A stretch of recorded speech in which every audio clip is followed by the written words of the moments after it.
The perfect plan you're writing is the very cage keeping you from the life you want. Every meticulous detail, every scenario you account for, is another bar on the door.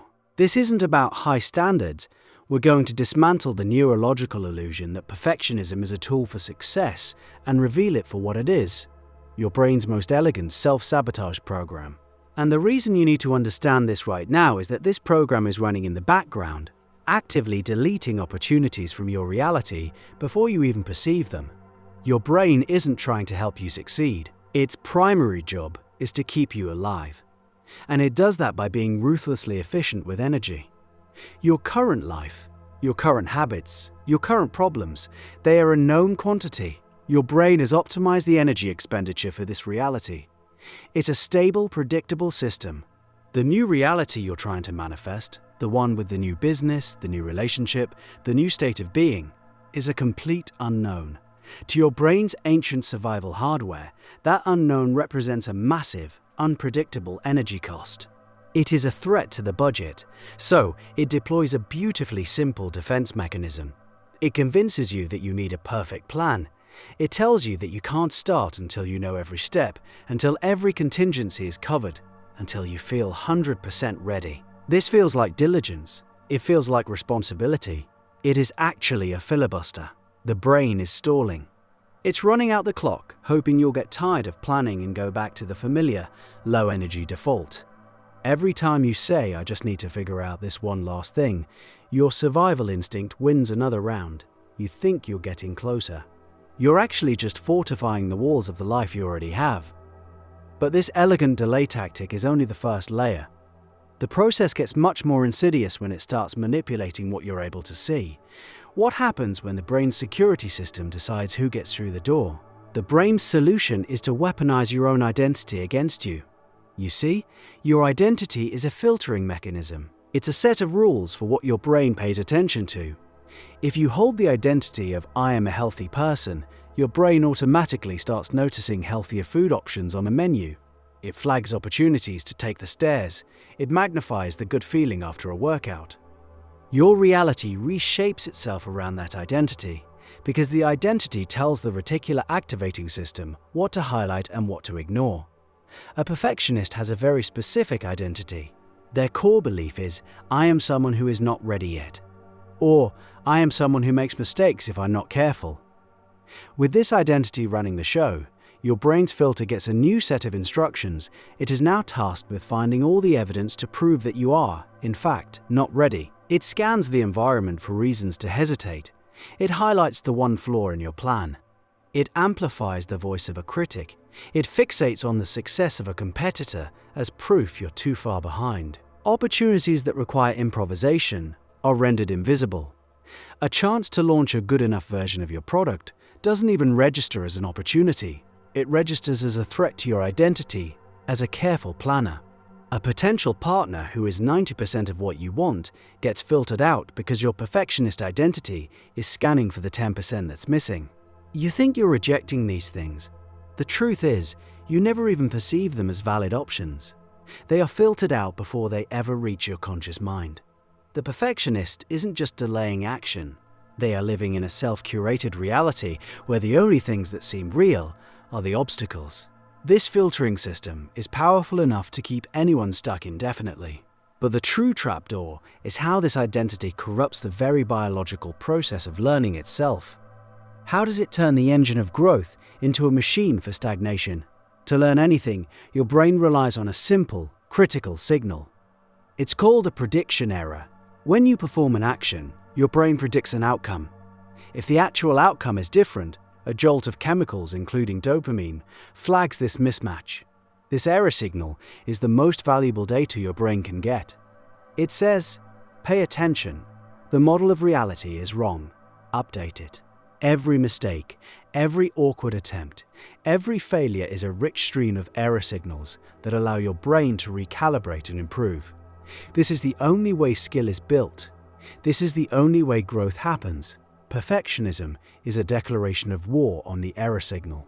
The goal of the perfectionist is to create a plan so flawless that the outcome will perfectly match the prediction. The goal is to eliminate all possibility of mistakes, In trying to do this, you are starving your brain of the one ingredient it needs to learn. You are trying to navigate a new city by refusing to take any street that isn't already on a map you drew before you left the house. You're refusing to generate the very data that would show you the way. This is why people can spend years learning about a topic, reading books, watching videos, making plans, and never develop any actual skill. They are consuming information, but they are avoiding the messy, imperfect actions that generate error signals. They are avoiding the feedback loop. Their mental model of the world remains untested and theoretical. Their brain never gets the prompt to update its software, so they stay in a loop of planning, feeling like they're making progress, while the neurological circuits for the actual skill remain unbuilt. They are stuck in theory, because the price of admission to reality is the willingness to be wrong. And the brain has a way of making that price feel impossibly high. It uses the power of emotional rehearsal to make theoretical failure feel like a real and present danger. Imagine you're preparing for a public speech. A non-perfectionist might practice the speech a few times, focusing on the content. A perfectionist does something very different. They don't just rehearse the speech, they rehearse the failure. They vividly imagine forgetting their lines. They feel the flush of embarrassment. They hear the awkward silence from the crowd. They run this simulation of disaster over and over again. They think they are preparing for the worst-case scenario. What they are actually doing is a form of negative conditioning. The brain doesn't draw a strong distinction between a vividly imagined experience and a real one. When you repeatedly simulate the emotional state of failure, you are training your nervous system. You are creating a powerful association between the act of public speaking and the feeling of dread. You are preloading the action with anxiety. By the time the actual event arrives, your body is already in a state of threat. The physiological response, the racing heart, the sweaty palms, isn't a reaction to the real audience. It's a conditioned response, triggered by the hundreds of negative rehearsals you've already run. This applies to any goal. If you're trying to manifest a new business, the perfectionist rehearses the shame of a failed launch. If you're trying to manifest a new relationship, you rehearse the pain of rejection. You are actively teaching your body to fear the very thing you claim to want. You practice the feeling of failure so diligently that it becomes more real, more familiar than the feeling of success. Then, when the moment comes to act, your body recoils.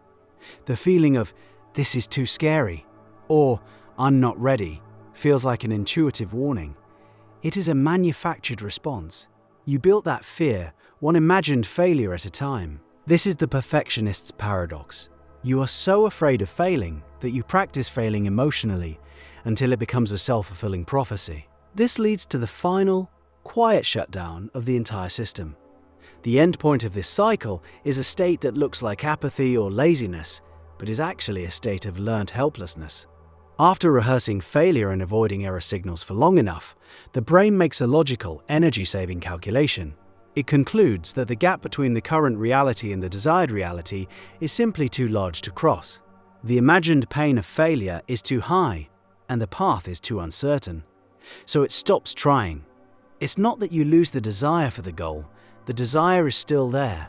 What you lose is the belief in your own agency. The connection between action and outcome feels broken. This is when you see people say things like, "I'm just not one of those people," or "It's just not in the cards for me."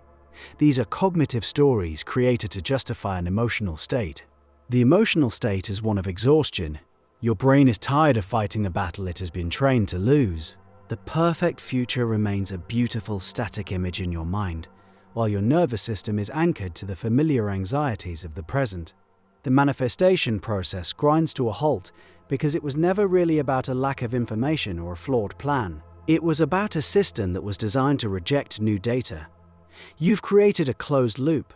The identity filter prevents you from seeing opportunities for imperfect action. The fear of error signals prevents you from taking the actions you do see. And the rehearsal of failure makes the whole process feel emotionally terrifying. You have successfully and perfectly engineered the exact conditions required to stay exactly where you are. The way out is so simple it feels like an insult. The antidote to a perfect plan is a messy data point. The solution is to take one small, flawed, imperfect action. Send the email with a typo in it. Launch the website with a placeholder image. Have the awkward conversation. The goal of this action is not to succeed. The goal is to generate an error signal. It's to give your brain a piece of real-world feedback, to pierce the bubble of theory. You are not trying to destroy the perfectionist. You are trying to bypass it. Give it a task it can't handle. Ask it to plan a 2-minute action you will take in the next 10 minutes. It will short-circuit. By the time it has outlined the risks, you will have already acted. You will have collected one data point. Your brain will get a tiny dopamine hit for updating its model of reality. That tiny hit is the beginning of a new pathway. The identity of someone who is not ready is a conclusion based on a lack of data. Start generating data. Every imperfect action is a vote for a new identity. I am someone who learns. I am someone who tries things. The tally starts to shift. Your brain's filter begins to get new instructions. And it will start to highlight a very different world. A world filled with chances to take yet another beautifully flawed step. The person in charge of your life is a program. It's time to feed it some new code.